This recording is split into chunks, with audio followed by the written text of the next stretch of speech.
Welcome you in Rasayan Academic Chemistry. Periodic table chemistry का एक बहुत इंपॉर्टेंट आर्टिकल, केमिस्ट्री इसके ऊपर बेस्ड है। तो आज का ये जो हमारा लेक्चर है, इसमें हम जो डिस्कस करने जा रहे हैं वो है कि पीरियोडिक टेबल की डेवलपमेंट कैसे हुई। तो let us start with it. मैं जो आर्टिकल करवा रहा हूं वो है आपके पास कौन सा है, हिस्टोरिकल डेवलपमेंट ऑफ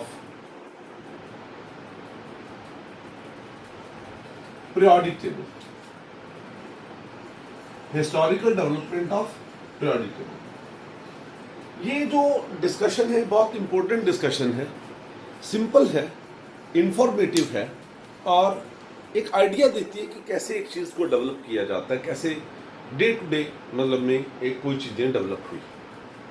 वैसे ये वाला जो पोर्शन है सारा आपने क्लास 10th में पढ़ा है, लेकिन फिर भी मैं ये चाहूँगा कि आप इसको फर्दर करने के लिए एक बार just have a you can say look on this historical development और उसके बाद जो है आप इसके आने वाले लेक्चर्स और बाकी जो है वो आप देखें, उसको एंजॉय करें।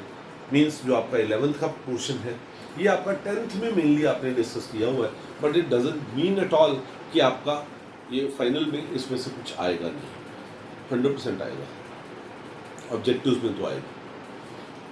बेटे आज की डेट में हम अगर कहें तो लगभग 118 एलिमेंट्स होंगे। तो उन 118 एलिमेंट्स में से जो फर्स्ट 92 एलिमेंट्स हैं, पहले वाले 92 elements that up to uranium, ये नेचुरल है। these are natural occurring elements, ठीक। और उसके बाद with elements with atomic number more than 92, इन्हें हम नाम देते हैं ट्रांस यूरेनिक एलिमेंट्स। क्या इन्हें नाम देते हैं? Transuranic elements. तो ये जो ट्रांस यूरेनिक एलिमेंट्स हैं, है ना, ये सभी मैनमेड एलिमेंट्स हैं। तो अब मैं यहां पर एक बात करता हूं कि अगर दो डिफरेंट एलिमेंट्स हैं ए और बी, है ना, ये दो अगर एलिमेंट्स डिफरेंट हैं तो इनकी प्रॉपर्टीज मतलब डिफरेंट होंगी ही, बिल्कुल सेम प्रॉपर्टी नहीं हो सकती। लेकिन फिर भी ऐसा देखा गया है कि that there are certain group of elements जिनकी प्रॉपर्टीज क्या सिमिलर हो सकती हैं। सेम नहीं मैं वर्ड यूज कर रहा, I am using the word similar. तो in order to make the chemistry study of these all these elements simple, हमने क्या किया, हमने कोशिश की कि वो सभी एलिमेंट्स जिनकी सिमिलर प्रॉपर्टीज हैं उनको एक जगह रख दें एंड जिनकी प्रॉपर्टीज में डिफरेंस है उन्हें अलग अलग रख दें। तो इस तरीके से आपके पास एक टेबल मिल गया एंड वो जो टेबल है उसे हम क्या बोलते हैं, periodic table.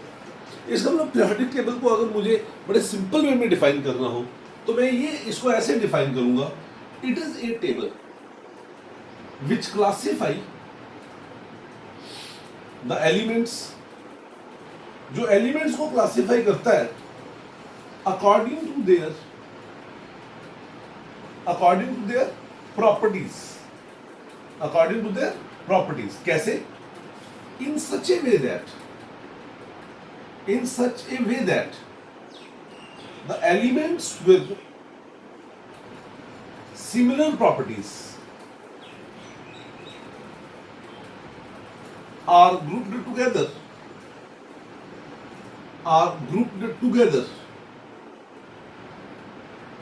and are separated from the elements with different properties,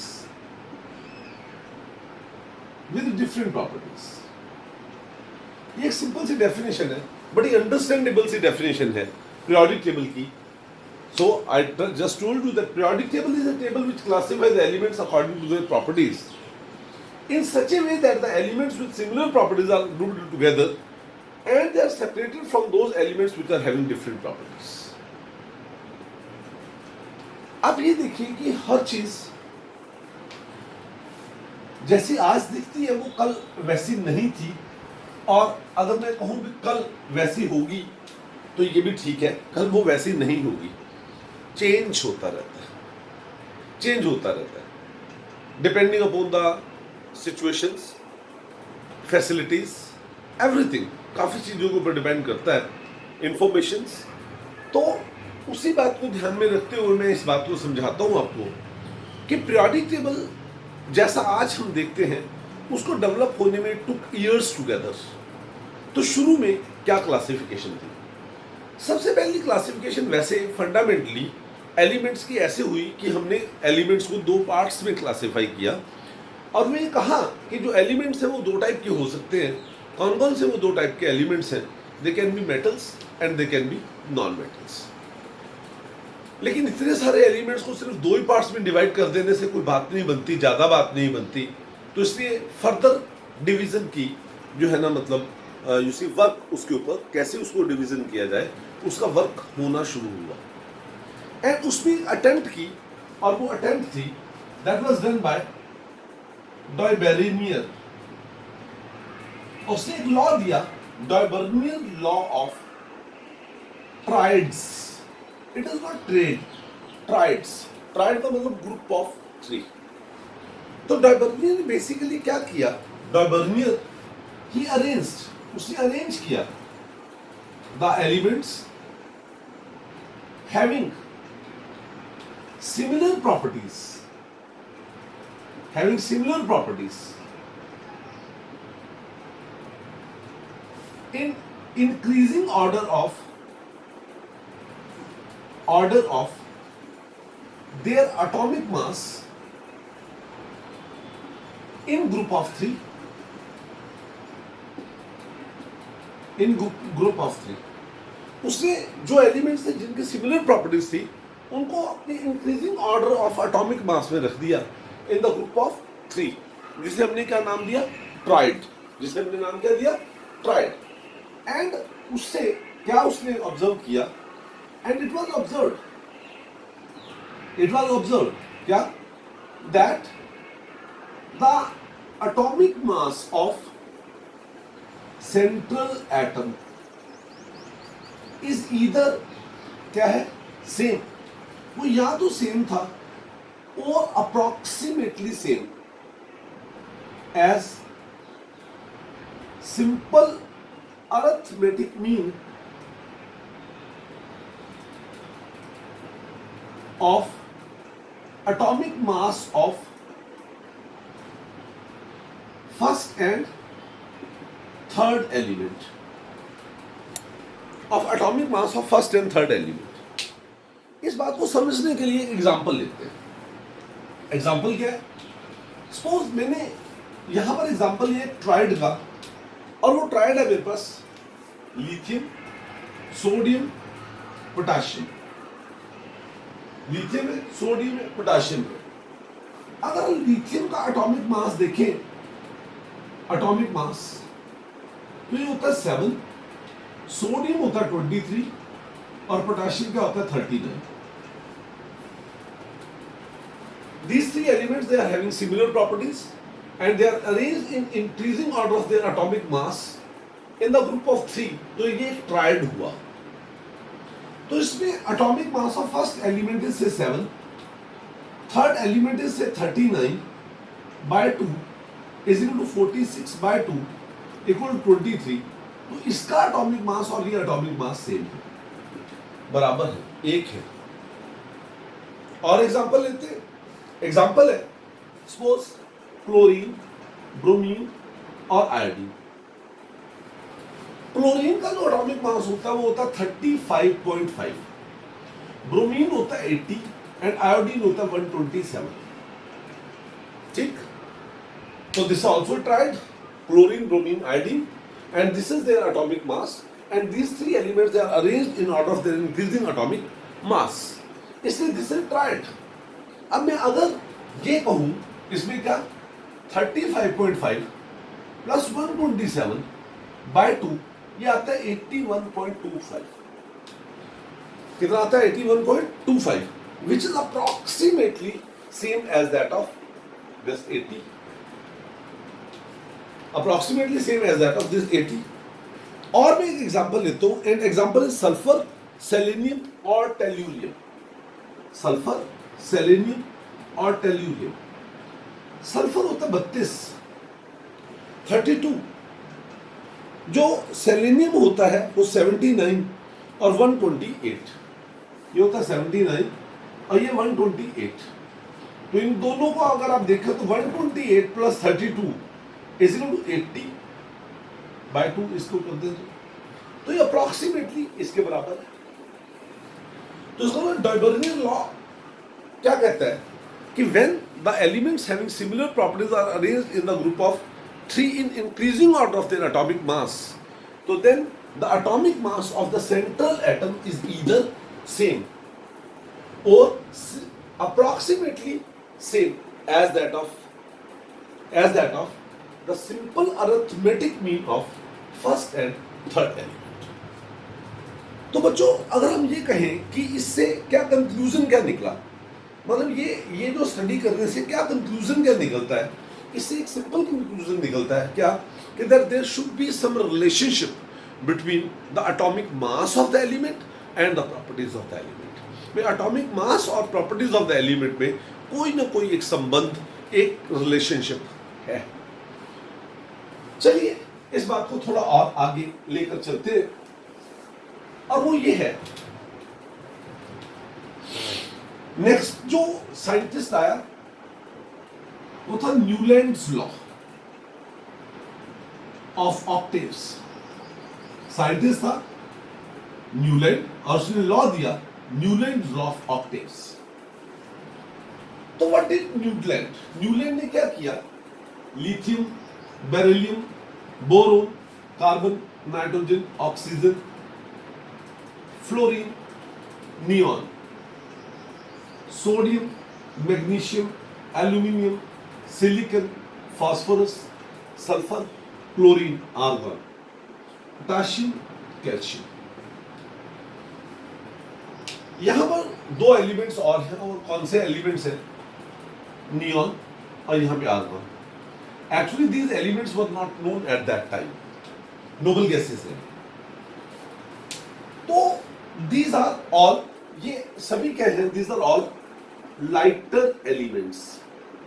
ये एलिमेंट्स कैसे? Lighter elements.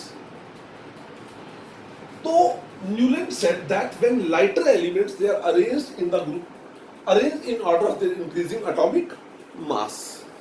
जब लाइटर एलिमेंट्स को हम इंक्रीजिंग एटॉमिक मास में रखते हैं तो then what it is being observed, कहता है it is being observed that the property of every 8th element, हर 8वें एलिमेंट की प्रॉपर्टी जो है ना, दैट इज सेम तो नहीं वर्ड यूज करना चाहिए, that is similar to the first one, and this repetition is same as that of the repetition of 8th note of musical Octave.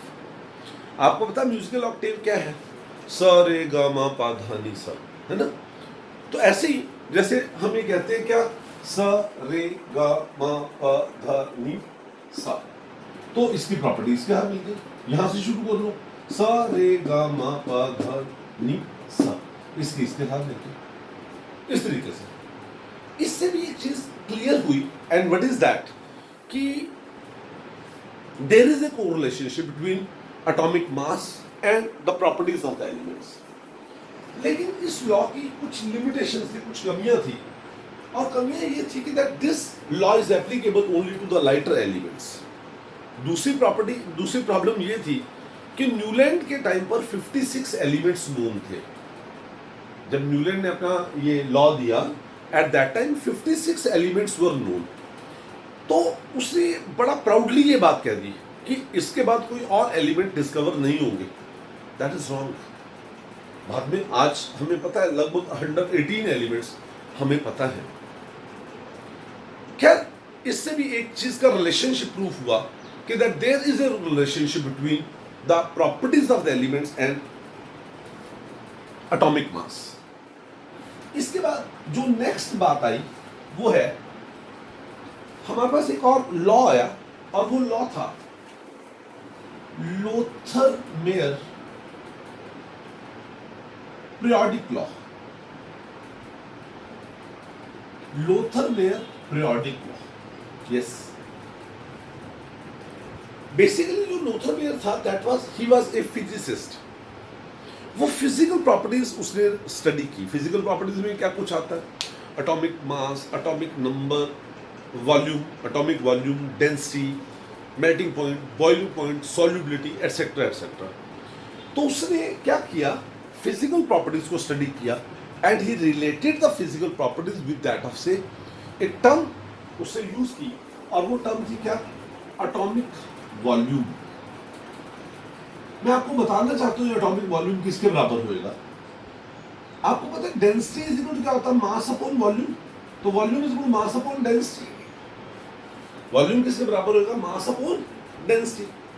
तो इसका मतलब क्या हुआ? एटॉमिक वॉल्यूम जो है वो किसके बराबर होएगा? It is equal to atomic mass upon density. आपको किसी भी एलिमेंट का एटॉमिक मास पता है, आपको उसकी डेंसिटी का पता है, तो atomic mass upon atomic density अगर आप उसकी निकाल दें तो क्या आएगा? That parameter is atomic volume. तो basically he took atomic volume as the basic parameter to relate the properties of various elements. तो उसके लिए उसने what he did, he plotted a graph. एक ग्राफ ऐसे प्लॉट किया, ये प्लॉटेड ए ग्राफ है ना. और वो ग्राफ कुछ ऐसे आया, वैसे ऐसे ग्राफ था.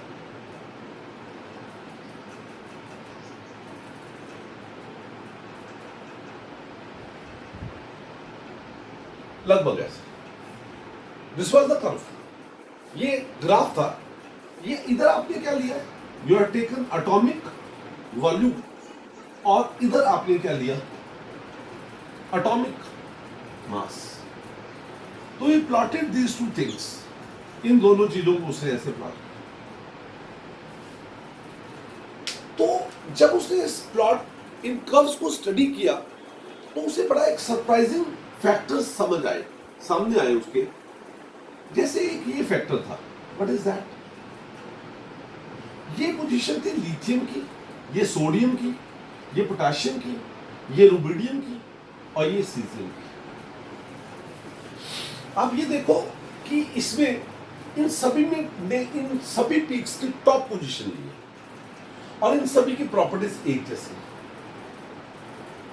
और बात करते हैं, उसने देखा कि ये है बेरिलियम, ये है मैग्नीशियम, ये है कैल्शियम, ये है स्ट्रोंशियम, और ये है बेरियम. ये क्या है? This is descending peak. एक होता है असेंडिंग पीक, ये क्या है? Descending peak. तो डिसेंडिंग पीक पर ये क्या आ गई? Alkaline earth metals. ये ब्लू से मैंने यहां पे दिखाया है. यहां पर they also posses similar properties. यहां पर आया फ्लोरीन, क्लोरीन, ब्रोमीन और आयोडीन. असेंडिंग पीक पर इनकी भी सिमिलर प्रॉपर्टीज है, सभी असेंडिंग पीक पर. ठीक. इसके ऊपर जो थे वो थे नियॉन, ठीक है, argon, krypton, xenon, radon, etcetera etcetera. Means कहने का मतलब ये हुआ, अगर मैं इसको ब्रीफ अप करूं तो मैं कहता हूं that Lothar Meyer found that the elements having similar properties, जिन एलिमेंट्स की सिमिलर प्रॉपर्टीज है, they occupy similar positions on peaks of the curve plotted between atomic volume and atomic mass. तो इस बात से क्या चीज प्रूव होती है? इस बात से सीधा एक चीज प्रूव होती है that there is a relationship between the properties of the elements and the atomic mass.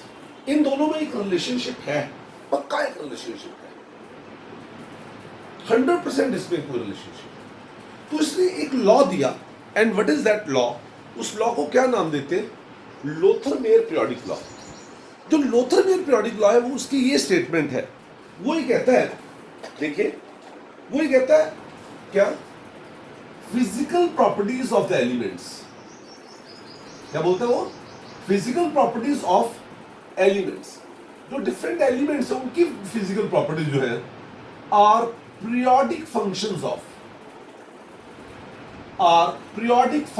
Of their atomic mass. कहता है जो फिजिकल प्रॉपर्टीज हैं डिफरेंट एलिमेंट्स की, they are periodic function of their atomic mass. Atomic mass के साथ साथ physical properties किसी भी एलिमेंट की क्या होती है? वो वेरी करती हैं periodically after they show the change after some regular intervals. इसके बाद जो नेक्स्ट लॉ आया वो आया, that was given by Mendeleev. You must be knowing Mendeleev. He was very intelligent, extra, मतलब he was a really genius. तो उसने Mendeleev ने Mendeleev periodic table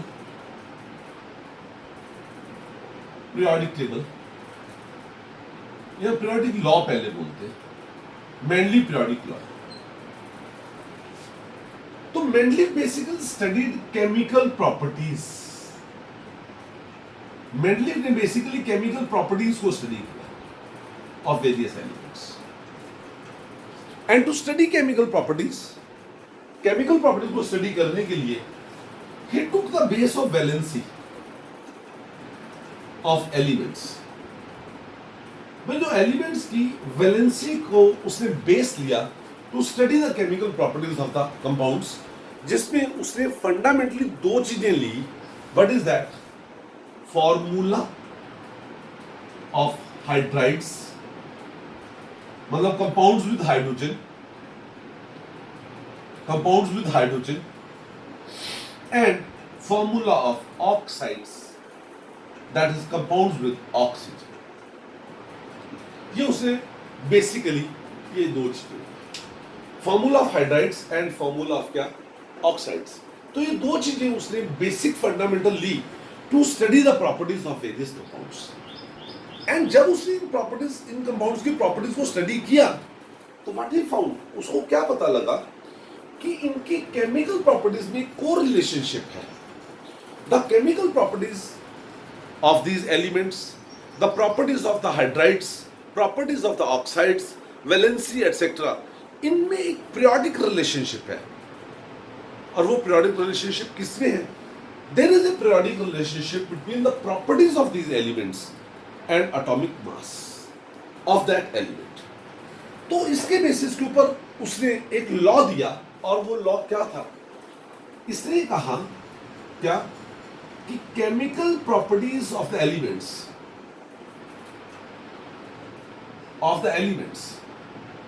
जो एलिमेंट्स हैं उनकी जो केमिकल प्रॉपर्टीज हैं are periodic functions of their atomic mass. Periodic function of their atomic mass. तो बच्चों आप ये देखिए कि ये मेंडलीफ ने स्टेटमेंट दी। This statement was given by Mendeleev and Lothar Meyer ने जो स्टेटमेंट दी थी वो यही तो दी थी क्या? उससे सिर्फ इसकी बजाय क्या लिखा? Physical properties. तो लोथर-मेयर और मेंडलीफ ने कंबाइंड अपनी रिसर्च को कंबाइन किया और कंबाइन करके दुनिया के सामने एक लॉ रखा, and that law is basically termed as Mendeleev Lothar Meyer periodic law. या सिंपली इसे वैसे मेनली पीरियोडिक लॉ भी आजकल हम बोल देते हैं। And what this law is, ये बड़े लॉ क्या है, इसको मैं आपको बताता हूं। मेरे हिसाब से आप इसको खुद भी कर सकते हैं। व्हाट इज दैट, सिर्फ ये है, ये लॉ है। It state that the physical and chemical properties of the elements are periodic function of their atomic mass. तो अगर कोई आपसे पूछे what is mainly periodic law, तो मेनली पीरियोडिक लॉ की सिंपल सी स्टेटमेंट ये है कि that physical and chemical properties of the elements are periodic functions of their atomic mass. वो उसके एटॉमिक मास का पीरियोडिक फंक्शन होती है। चलिए इससे आगे चलते हैं, थोड़ा सा और डिस्कस करते हैं। बट एट दैट टाइम, उस टाइम पर about 63 elements were known. About 63 elements were known. तो वो जितने भी 63 एलिमेंट्स थे, उन एलिमेंट्स को मेंडलीफ ने पीरियोडिक टेबल की फॉर्म में रखा, उसे पीरियोडिक टेबल की फॉर्म में अरेंज किया, है ना। और जो पीरियोडिक टेबल उसने बनाई, उसके जो कैरेक्टरिस्टिक्स थे वो ये थे। उसके जो कैरेक्टरिस्टिक्स थे वो बेसिकली ये थे। क्या कुछ थे उसके कैरेक्टरिस्टिक्स, उससे जो एलिमेंट्स थे उनको उसके टेबल में ऐसे रोज थी, and these rows are horizontal rows, ठीक है, हॉरिजॉन्टल रोज। तो देयर आर 7 हॉरिजॉन्टल रोज, जिन्हें नाम क्या दिया जाता है, पीरियड्स। उसने उसको नाम दिया periods. And there are, you see, 2, 3 ऐसे।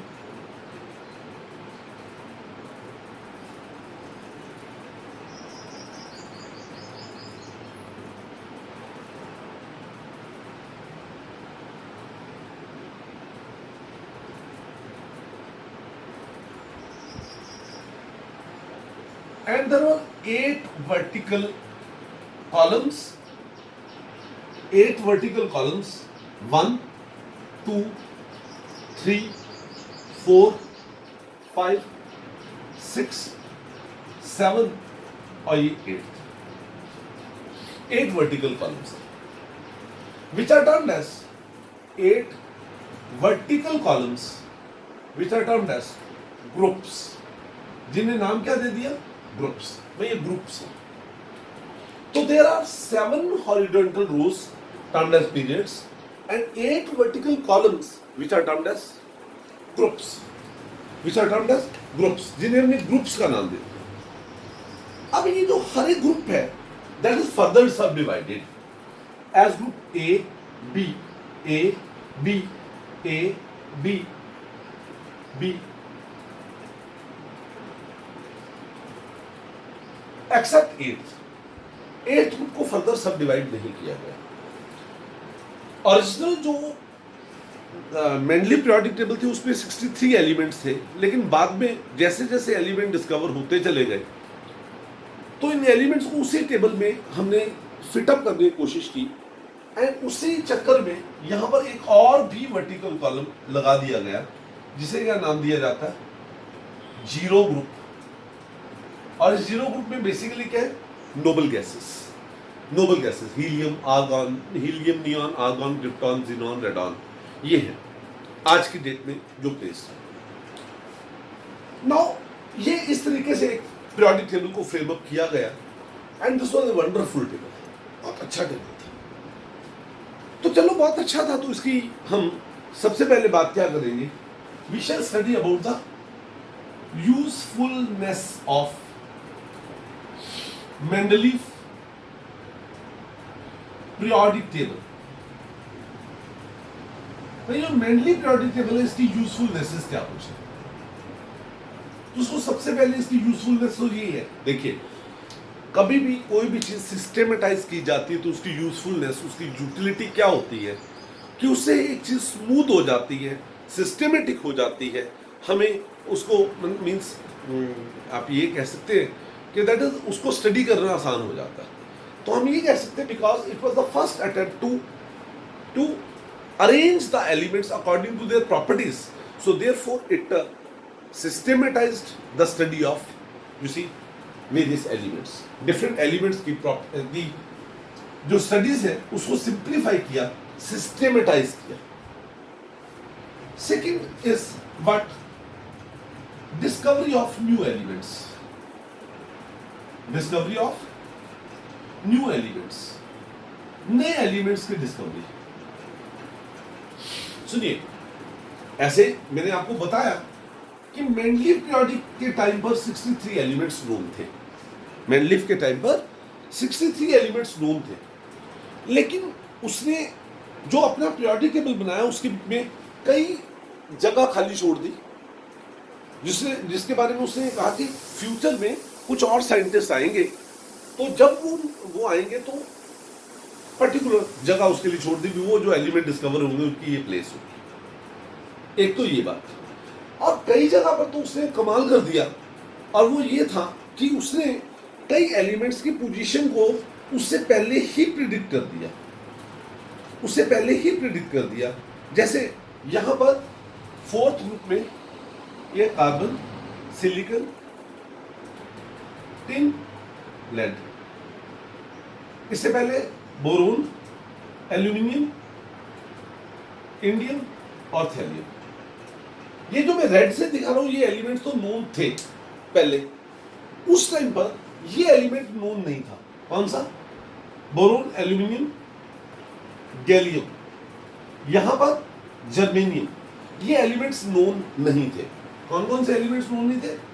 गैलियम नोन नहीं था, जर्मेनियम नोन नहीं था. These elements were not known at that time. लेकिन he was so confident about his studies. उसने कहा कि ऐसे यहाँ पर कुछ एलिमेंट आएंगे जिनको हम यहाँ पे रखेंगे, और ना केवल ये, आप देखो यहाँ पर उसकी जीनियसनेस दिखाई देती है कि ना केवल ये कि वो एलिमेंट्स की उसने ये कहा भी यहाँ पर आएंगे, उसने ये भी बताया कि ये जो एलिमेंट होंगे इनके ऐसी ऐसी प्रॉपर्टीज होंगी, ये मेल्टिंग पॉइंट होगा, ये डेंसिटी होगी, ये इनकी सॉल्युबिलिटी होगी, ये इनका एटॉमिक मास होगा. A wonderful thing. Okay. And आपको ये जानकर पता, मतलब यू विल बी सरप्राइज्ड कि जब ये एलिमेंट्स डिस्कवर हुए रियल सेंस में, तो तब ये पता लगा कि इनकी प्रॉपर्टीज ऑलमोस्ट सेम थी as it was predicted by Mendeleev, जैसा मेंडलीव ने प्रेडिक्ट किया. इसके बाद जो है, मतलब यू सी, नेक्स्ट जो इसकी यूजफुलनेस है वो है that is correction of doubtful atomic mass. कुछ ऐसे एलिमेंट्स थे जिनका एटॉमिक मास डाउटफुल था, भाई ये होना चाहिए, ये होना चाहिए. जैसे एक एलिमेंट है बेरिलियम, यहां पर उसकी पोजीशन है बेरिलियम. तो at the time of Mendeleev के टाइम में ये माना जाता था कि जो इसका एटॉमिक मास है वो 13.5. लेकिन इसने अपने स्टडीज के बेसिस के ऊपर कहा, मेंडलीव ने, भाई नो, बेरिलियम का एटॉमिक मास जो है वो 13.5 नहीं हो सकता, इट शुड बी 9. एंड बाद में जब और एडवांसमेंट साइंस में आई तो ये प्रूफ हुआ, यस, जो मेंडलीव कहता था वो सही था, कि that he corrected the atomic mass of beryllium from 13.5 known value to 9 actual value. Next जो है डाउटफुल एटॉमिक मास हो गए, discovery of the new elements हो गया, है ना.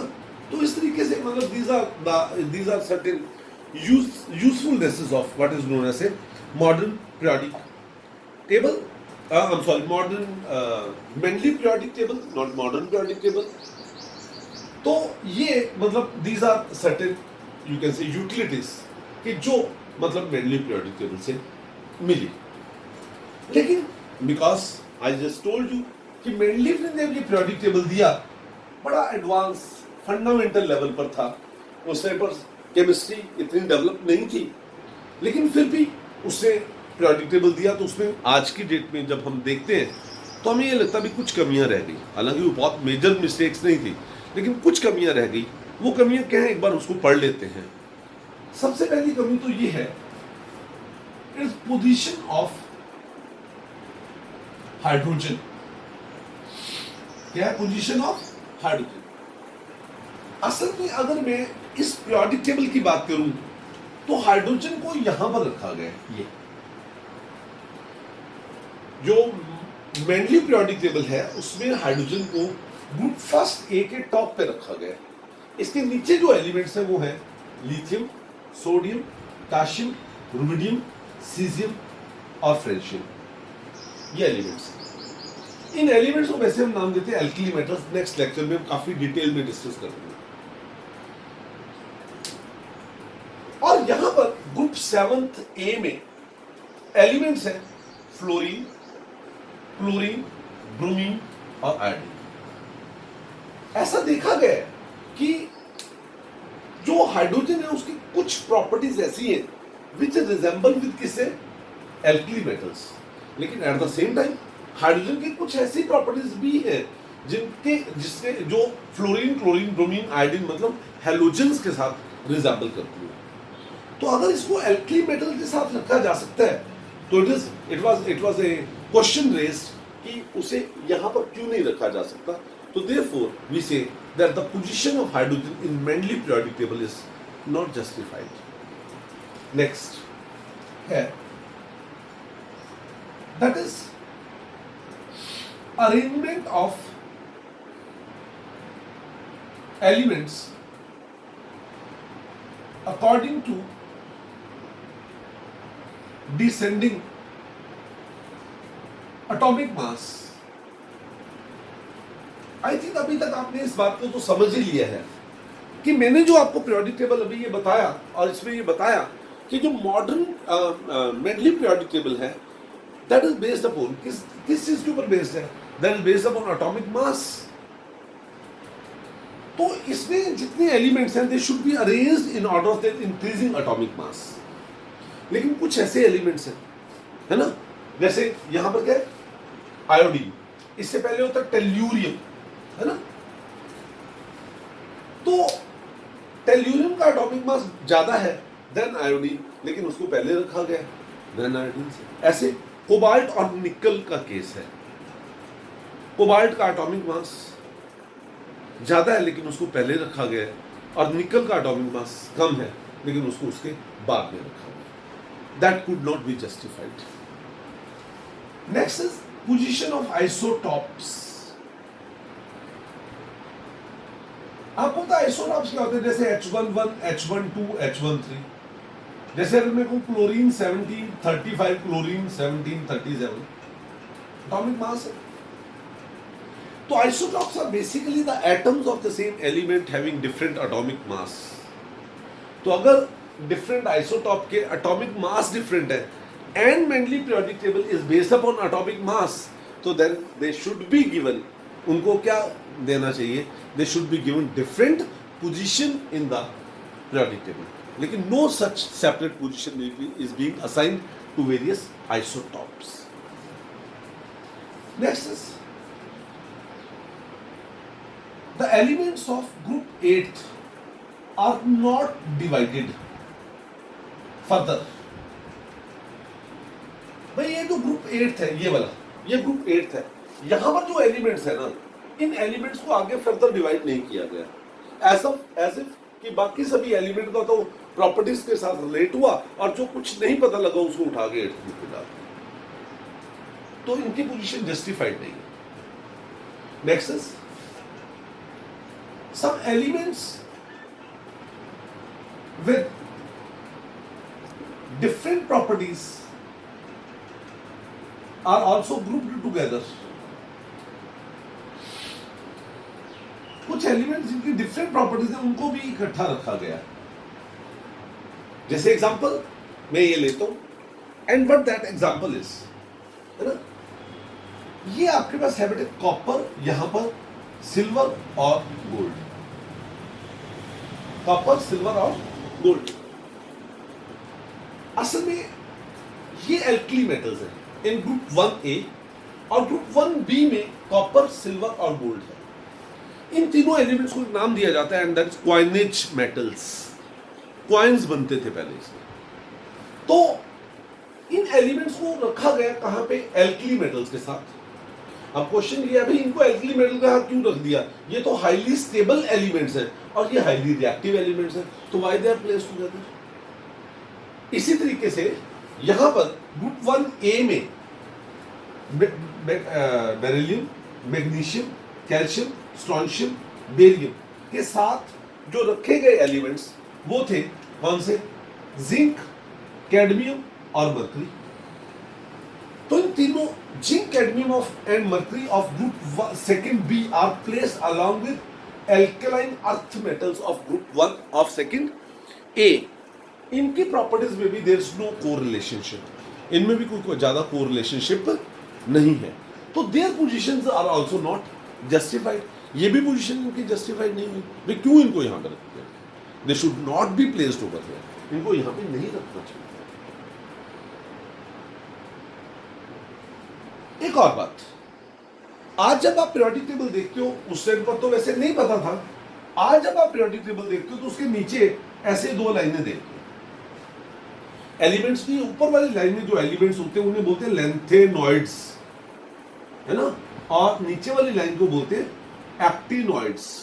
ओके, तो बात है कि लेंथेनॉइड और एक्टिनॉइड्स को इस main body of periodic table में जगह ना देते हुए उनको बाहर जगह दी गई। Means they can not be placed properly, उनको प्रॉपरली प्लेस नहीं किया गया, है ना, in the main body of the periodic table. लेकिन येट उसके बावजूद भी ये पीरियोडिक टेबल बहुत बढ़िया पीरियोडिक टेबल था। जैसे जिसने नए एलिमेंट्स को डिस्कवर किया, गैलियम, जर्मेनियम को आपकी नॉलेज के लिए बता दे कि जर्मेनियम को उसने नाम दिया एक्का एल्यूमिनियम, जर्मेनियम को उसने नाम दिया एक्का EKA, एक्का नेक्स्ट टू सिलिकन, एक्का सिलिकन, एक्का जर्मेनियम, एक्का गैलियम, एक्का जर्मेनियम। ठीक है, सॉरी, इट इज एक्का एल्यूमिनियम गैलियम के लिए, एक्का सिलिकन जो है जर्मेनियम के लिए, ये नाम उसने उसको दिए। And all this periodic table it was a really a wonderful periodic table, है ना। आज भी जो इसका नेटिव प्लेस है रशिया, आज भी वहां पर मॉडर्न पीरियोडिक टेबल को नहीं देखा जाता, यही वाला पीरियोडिक टेबल फॉलो किया जाता है मॉडिफाइड फॉर्म में। ठीक है, तो it is really it was really the best periodic table till date. लेकिन उसके बाद फिर डिस्कवरी हुई एंड आज जो हम पीरियोडिक टेबल देखते हैं वो कौन सा है? Modern periodic table. कौन सा है? मॉडर्न पीरियोडिक टेबल, या उसे बोलते हैं long form of periodic table, या उसे बोलते हैं बोहर्स पीरियोडिक टेबल। तो वो क्या था, क्या उसका बेस था, किस तरीके से वो डेवलप हुआ, है ना, उस सारे के बारे में हम नेक्स्ट लेक्चर में डिस्कस करेंगे। तो इसलिए नेक्स्ट लेक्चर को देखने के लिए, सबसे पहले देखने के लिए सब्सक्राइब जरूर कर दें। Thank you.